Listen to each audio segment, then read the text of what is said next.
You are tuned in to What Up Baltimore online radio. Please note that the views and opinions expressed on this channel are of the host and not of Lady J Media.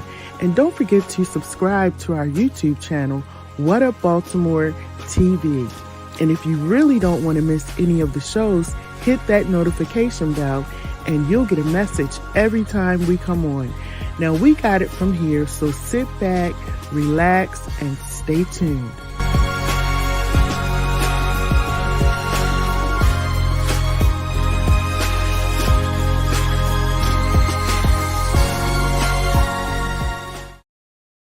Hey everybody, this is Dr. Lady J. I'm actually, this is a show that we normally do with Monty. Monty is actually incarcerated.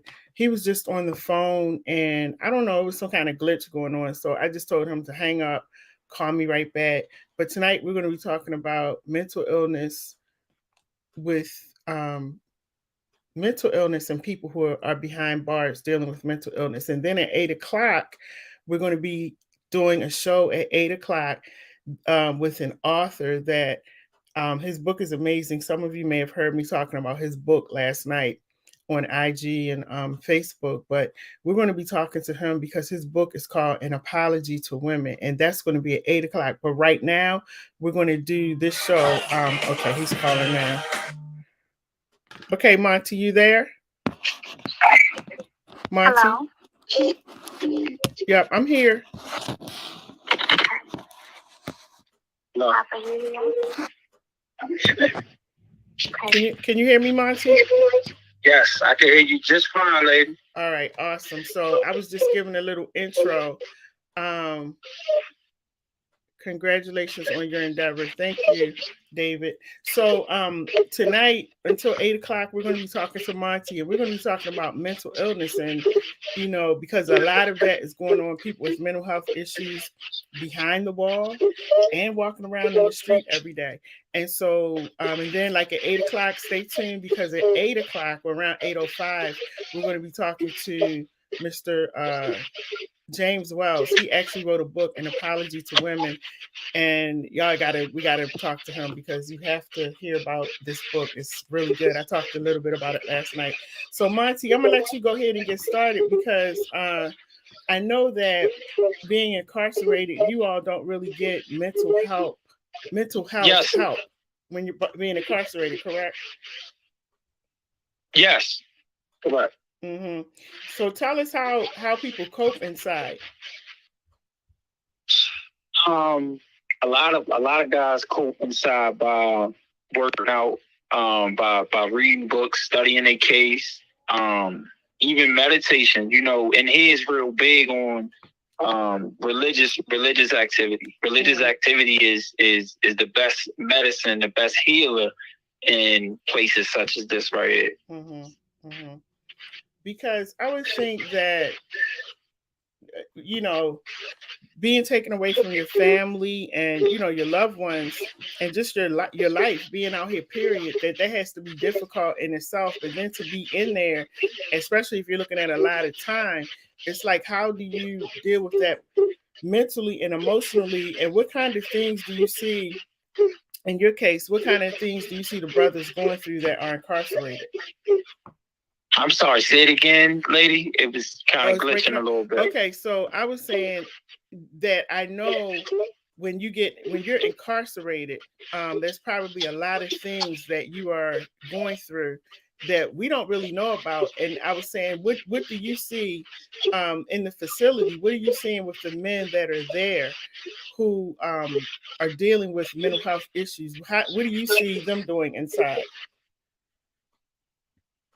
I see. To be honest, a lot of people. It's hard to really deal with, mental health in here because a lot of people is diagnosed with ADHD. Bipolar.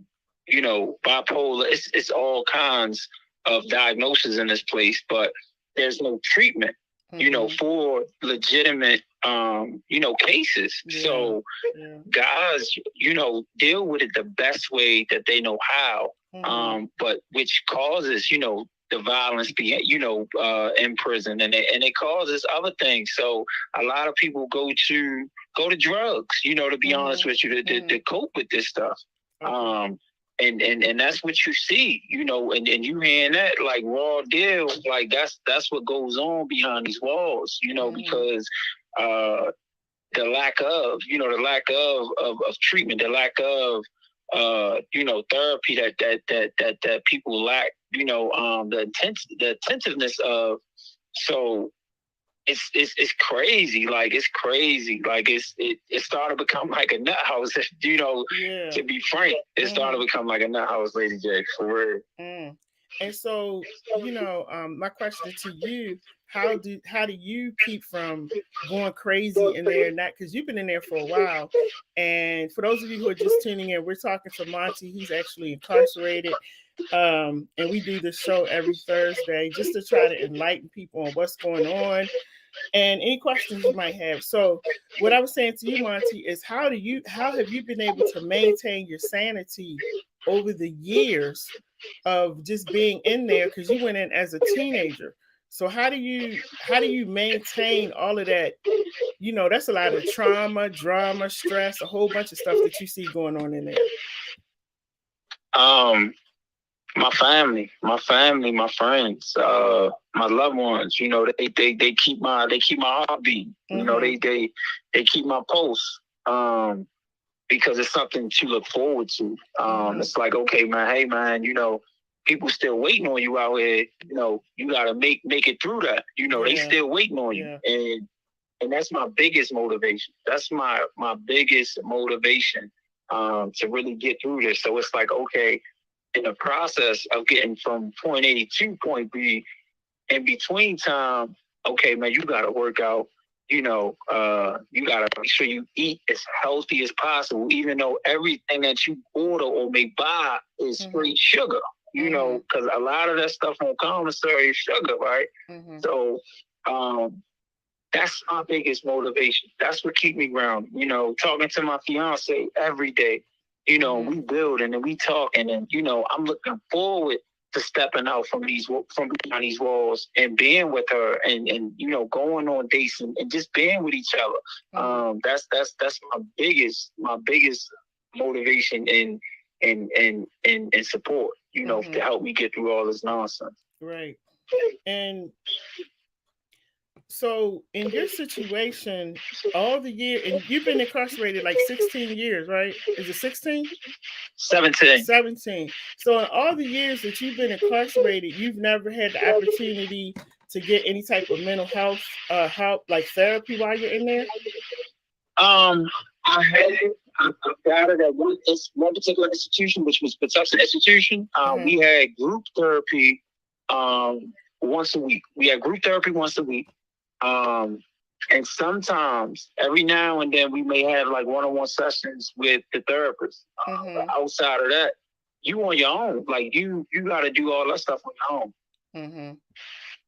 Which is crazy, because if you already have mental health issues going in, it's going to be kind of difficult for you to sit there and figure out on your own how do you get through certain things. Correct. Yeah.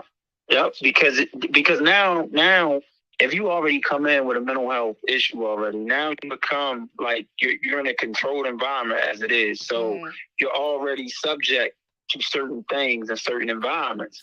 So if one person has anxiety or whatever it may be, then you got to share a cell with somebody, and they may not understand your condition. And then that can lead to other things, and so it's difficult. It's difficult. And then some things may be developed over time. Like that's another aspect of it. Yeah.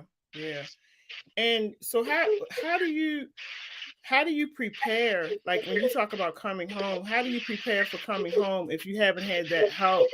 To actually, are there any other programs in there that's going on that could possibly help somebody who's incarcerated, to help them to, work with their emotions and, their mental wellness? You have other alternative programs in here, such as like alternative to violence programs, or commitment to change. But you really get the meat and potatoes from the dudes, certain particular dudes that you may gravitate towards in a healthy life. The way as though you develop a good study habit, you begin to build, to prepare yourself for the streets. So that's where, to be honest with you, where everybody get, they stress off, or what's the word I'm looking for?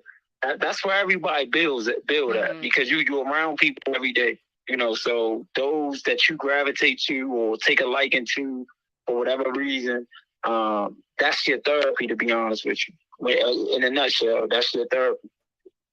And you know what I find interesting is in dealing with a lot of these young people, going to the detention centers, going to court with them, sometimes it's almost like a joke, and they sometimes give off the impression that to them it's like going in, like you're going for a vacation. I've had people who want to be inside, they don't want to be outside, they want to be behind the walls. And I wonder sometimes, like, their mental status, like they'll say something like, at least they can eat, or they don't have to worry about their life because somebody out here might be after them. It's different factors of why they want to be inside.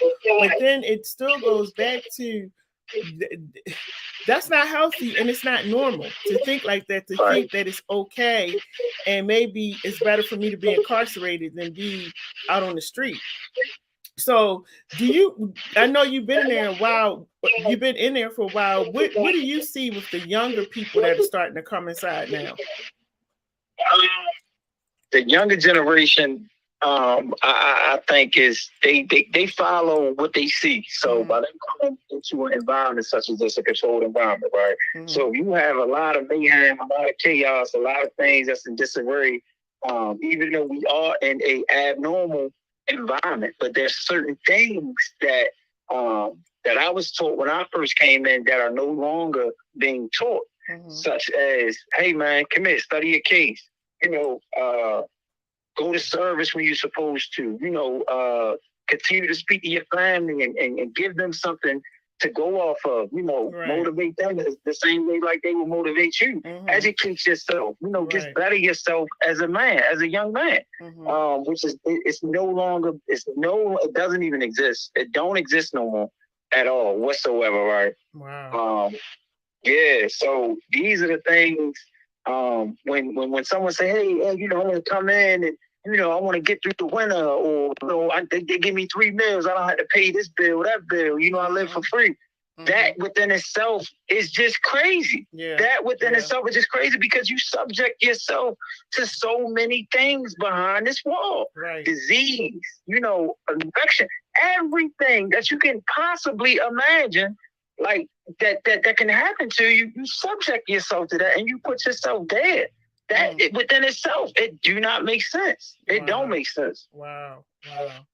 And those are the things, and I'm glad you said something about that, like, subjecting themselves to disease, sexual abuse, all different kinds of bullying, different things in there. And that's what I said. It makes you wonder, why would a person want to put themselves behind bars in a situation like that?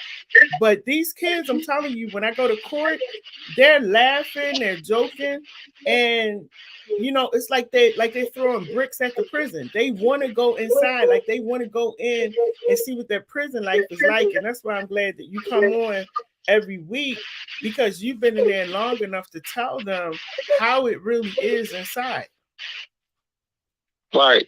So for all the youngins that may be listening, listen later on, there's no reward for that stuff that you do out there on them streets. There's no Hall of Fame that you graduate to for doing all that silly nonsense stuff out there on them streets. Because when you come in here, when you go to court, and you act like it's kangaroo court, that's your life that you laughing and joking about, and you the biggest joke out of everything. So a lot of young dudes don't realize what's really happening until years later down the road, and they locked up in somebody's cell for 20, 30, 40 years later. And they like, damn, I'm growing old ahead. Damn, my kids had kids. You know what I'm saying? Until you start losing people in your life that you know that you knew of before. You know, and that's when rock bottom hits in. That's when everything, oh damn, man, I gotta study my case.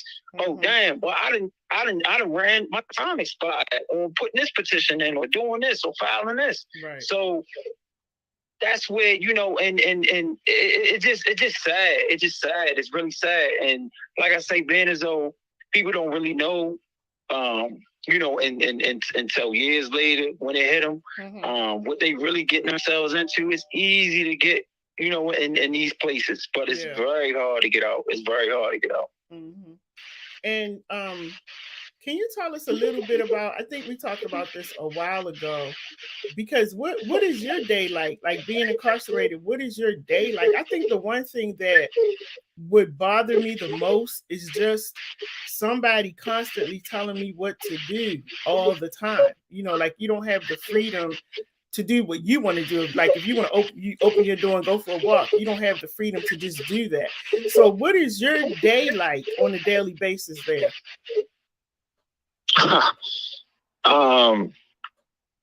You wake up, you know, sometimes you may wake up to banging, you may wake up to noise, you may wake up to a dog in your cell on shakedowns, you may wake up to all types of stuff. And it's trauma. It's all trauma because the minute that you wake up, the minute you gotta prepare yourself, your mind, you gotta program the way that you think to deal with this stuff, to really deal with this toxic behavior that you encounter every single day. So a day like in here for me is, you know, my whole thing is constantly, I want to stay sane. Okay, you know, I don't want to go crazy. So I wake up, get myself together, you know, I say prayer, you know, I try to meditate, you know, and I go through my program. So I may go to a vocational shop, you know, from the vocational shop that may hold me for like 4 to 6 hours, and then I come back,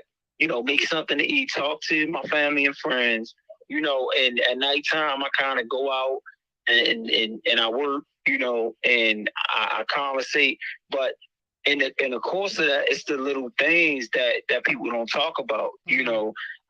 When you got an officer that wanna you know, pat you down every second or strip search you or talk to you degrading, you know, and demean, you know, it's these are the things that people don't talk about, you know. So that's my day. You know, you may wake up to all types of stuff. You may wake up to somebody getting stabbed one day, blood everywhere, you know, and it's people that look just like you know, and it's like, damn, we already losing. You know what I'm saying? Like this stuff gotta stop. They gotta stop. Wow. That's really sad. And so every day you got to be in survival mode basically every day. Say it again. I said you got to be in survival mode basically every day. Every day. Every day. Like it's like, okay, who we got, you know, who working the TIS, who working the units. Okay, that's going to determine or dictate you know, what type of day that it could possibly be. It could be a rough day because they might harass or they may have, you know, whatever, they may lay back, or it's trauma all day, every day. It's trauma all day, every day. Wow. And so when you say that you work at night, are you working on the inside, or do you go somewhere else to work? You say it again. It was when you say that you're working, because you said you go out to work at night. Are you working inside the prison? Yeah. So I may go out on a compound and I may collect the trash or whatever throughout the whole compound, or shovel or cut grass, you know, at nighttime, and then during the day I'm learning the trade. You know, I'm studying how to build walls and learn about electricity and stuff like that. That way I can have a tool under my belt when I get released from out of here. Yeah. Wow. And that's what we were talking about. So for those of you who I see people coming on, for those of you who are just coming on, I'm actually talking to Monti. He is incarcerated. That's why you don't see him on the screen. Yvette said, let me get Yvette's comment. She said, it's a different world in there, a totally different world. And that's what I hear. You know, it's a totally different world. And so I applaud people. Like Monti, I just interviewed a guy yesterday who went in prison when he was 28. He got out when he was 71. And I really applauded him for, you know, talking to him and being incarcerated over 40 something years, but his mind was still intact, you know, and he was still able to, he held himself accountable. Like he said, you know, I did do the crime and everything, but I was just amazed at how mentally he was able to keep himself sound for all of those years, because that's a long time. It is. That's a very long time. And you know, shout out to that brother. You know, I tilt my hat to, you know, to all the old schools, man, that's been hanging in there. I always pay respect to them, man, because ain't nothing easy about this road. Ain't nothing easy. Everything down to, you know, taking care of yourself, just what you eat, you know, ain't nothing easy about this, man. So I know that's probably was tough. You know, he probably at that age he probably just want a good meal and a shower, a hot shower at the end of the day. That's about it. Because like you said, he spent most of his life, his adult life, he was in prison. He was incarcerated, you know, and coming out at 71 to all the new technology and all the things that are going on, like you said, driving and the streets and things have changed. It was just a shock. And you know, Monti, that's the other thing. On the flip side, I have met men his age, and this is a few years ago. I was actually going, I'm not gonna say the facility, but it was one of the prisons I was going in and out of doing some work. But there was one guy who had been in there for about close to 50 years. And it was time for him to come out. And he purposely got in trouble so he wouldn't be able to come back out, because he said he didn't think he would be able to deal with all of the changes out here. And he had gotten more comfortable and accustomed to being inside. So he purposely got in trouble so he wouldn't have to be out here. Right. That's like not foreign. That's not foreign. As crazy as that may sound, you may run into that, but then these walls, you know, along my journey, I've ran into that with a few people. You know, it's been one or two people that have said that, you know, hey man, you know, there's nothing out there for me. I don't want to go out there if, you know, my mom's not out there. I don't want to go out there if this person not out there. So people begin to lose hope. They begin to lose themselves. And once that hope is gone, you know, now you're dealing with a man who has really nothing to lose. So, you know, it's just messed up. It's messed up because the system is broken, which everyone knows. But you do have people that's out there that live, you know, that suffer in silence. You got a lot of people that suffer in silence. A lot of people, not just in the community, but in here too. They really suffer in silence in here because they're afraid to speak up, or afraid to open up to somebody in here, because it's always an angle. It's always this. So you really suffering. You are really suffering. So, it's tough, lady. It's tough. Wow. And every time I talk to you, I'm always amazed at you and how you process things after being in there for so long, and pretty much having to grow up, you know, from your teenage life into your adult male life, and having to grow up. And I'm always amazed at how you've been able to process stuff. So in there, you know, I know too that you all find mentors to help you. Did you have a lot of male mentors, you know, along the way? I had a few that really stuck out, that was really hands-on. and they both of them home now.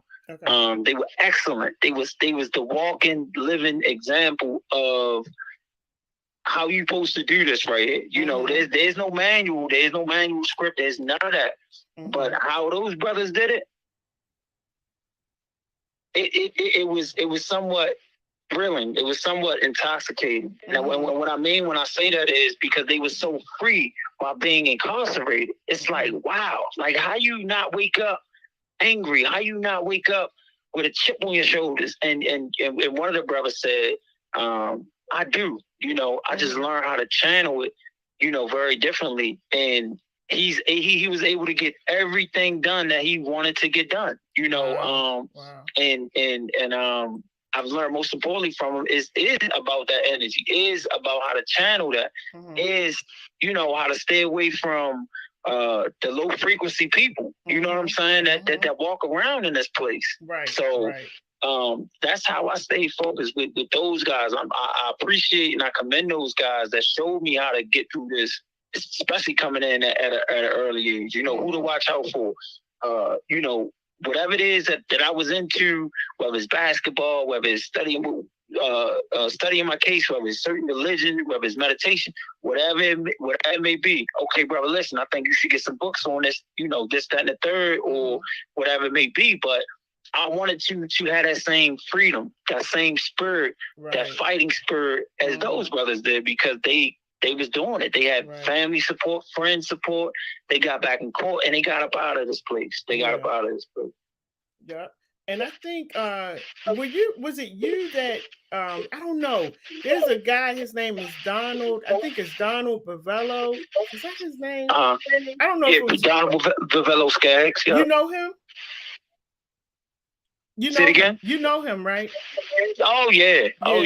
He was I was his Robin when it came to programs. He paved the way with me on how to draw up certain proposals to the administration and how to actually deal with outside guests coming in, you know, people, you know, because he's like, man, you got it, you know, you got this or whatever. So I learned a lot from that brother right there. I learned a lot from that brother. And, you know, we had a lot of things in common. He came in as a juvenile. You know, he just had way more time in than I had at the time before his departure from prison. Yeah. So we built on a lot, man. I cried a few times to that man right there when certain stuff was out of my control, you know, on the street, and I couldn't do nothing about certain family matters.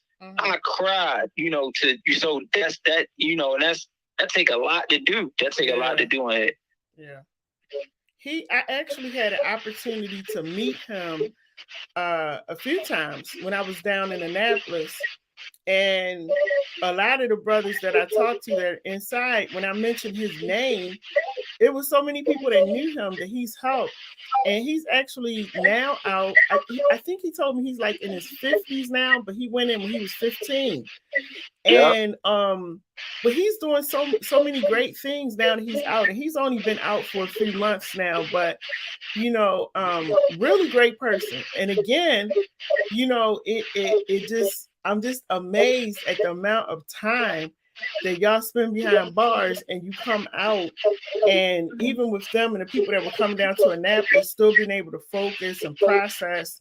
And the whole thing was about making sure that the people on the inside are okay, and that when you come out, you know, you have brothers and sisters that are going to greet you when you come out. So it's actually what I learned over the years. It's really a brotherhood and it's really a sisterhood, even though you're incarcerated. Right. So Monty, Yvette said that she said during that length of time. Oh, she's talking about the time, the years that you spend in prison. She said during that length of time, you become institutionalized. They can't function out here without a strong foundation. That's true. That's true. So everybody that's coming out, and that's what I love about what's going on in Baltimore right now, Monty, there are several, not just Baltimore, but the surrounding counties in Maryland, there are several organizations in place, waiting for you all to come out. Donald is actually in one of those programs. We're waiting for you all to come out. So they scoop you right up, you know, and they start working with you from the moment you come out, so you can be successful on your journey being outside. I'm looking forward to you being in that program as well when you come home. So anything else you want to share with us? Just for all the people, man, who have a certain way of looking at guys or people that's incarcerated.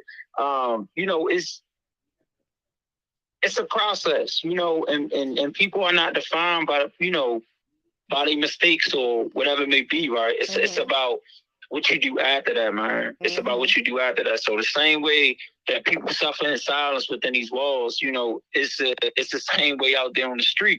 Yeah. For whatever reason, people choose not to go get help, or certain things are looked at, shunned, or for whatever purpose, man. If you suffer in silence out there or in the joint, man, go get some help. Like heal that process, before things, worse. You know what I'm saying? So I appreciate you. I appreciate this space. I appreciate this time. Absolutely. And Kareem Hassan, I love this brother. He was actually incarcerated as well. He said mental strength is what it takes mental strength is what it takes to survive inside.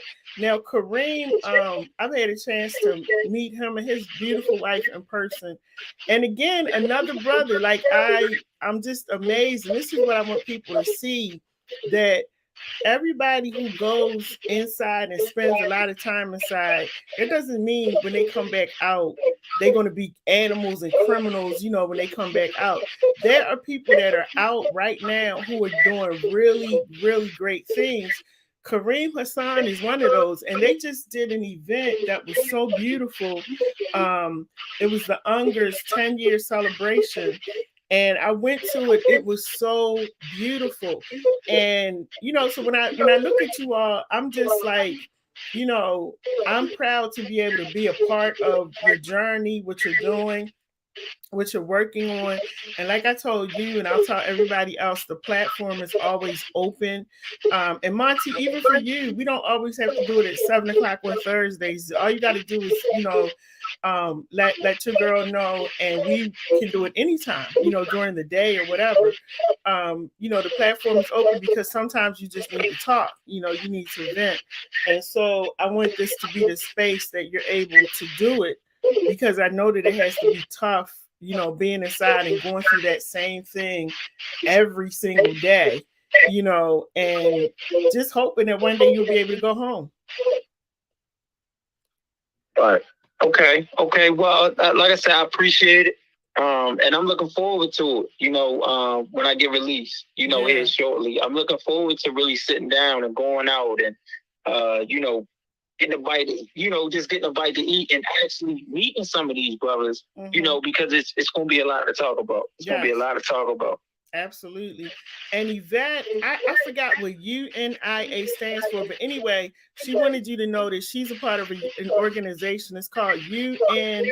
I have to find, she told me, I forgot the full name of it, but I'll have to get that for you. She wants you to know that they are available as well when you come out.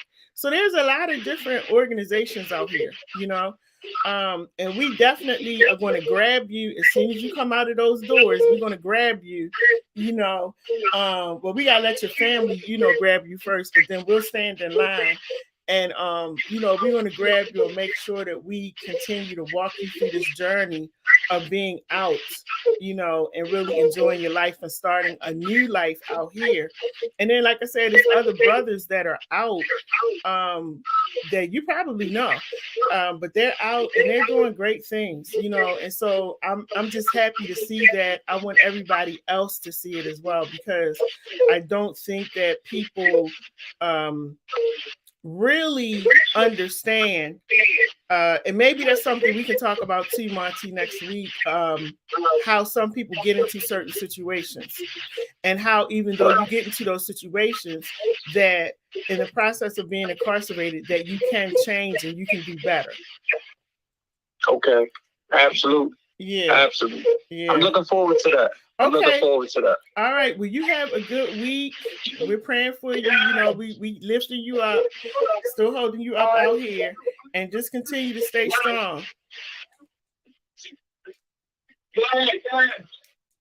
Okay.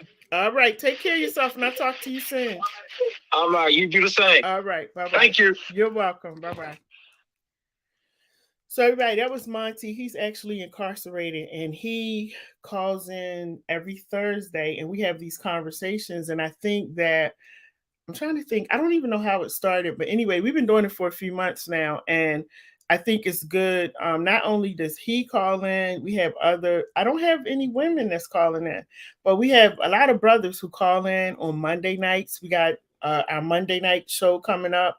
We got some brothers that's going to be calling in, and so I really want to use this platform as a form of communication for the people that are inside, to be able to communicate with those who are of us who are outside, to help you to get a better understanding of why, you know, they got into that situation. Sometimes it's not because they wanted to get into that situation, just things happen. And it can happen to any of us. So y'all, I gotta jump off because I got another show to do. It's coming up in about 5 or 6 minutes. And this show is called What Up Baltimore, that I'm about to do. We're going to be talking to Mr. James Wells. His book is called An Apology to Women. And if you all were watching me a little bit last night, I was talking about some things in this book, and I was like, oh my goodness, like this man literally apologized. And I had some men reaching out to me today, like, okay, so now we got to apologize. So we're going to have a conversation about that. And I actually called him while we were on the live yesterday, and I was like, I'm looking at your book. Can we, you know, possibly do an interview? He's like, yeah, sure. So I got to jump off because I got to bring him on. So don't go anywhere. We'll be back in about 5 or 6 minutes. All right. So my name is Dr. Lady J. I will talk to you soon. Continue to keep Monty in prayer. Oh, he's calling right now. I'm going to send you the link right now. Okay. I'm just finishing the show. All right. Okay. So stay tuned. He just called me, y'all. So make sure you go get your popcorn. I know some of the men are going to be like, look, brother, but go get your popcorn. Go tell your friends. We're going to be coming on in just a few minutes. All right. Let me switch over. All right, everybody. Have a good night.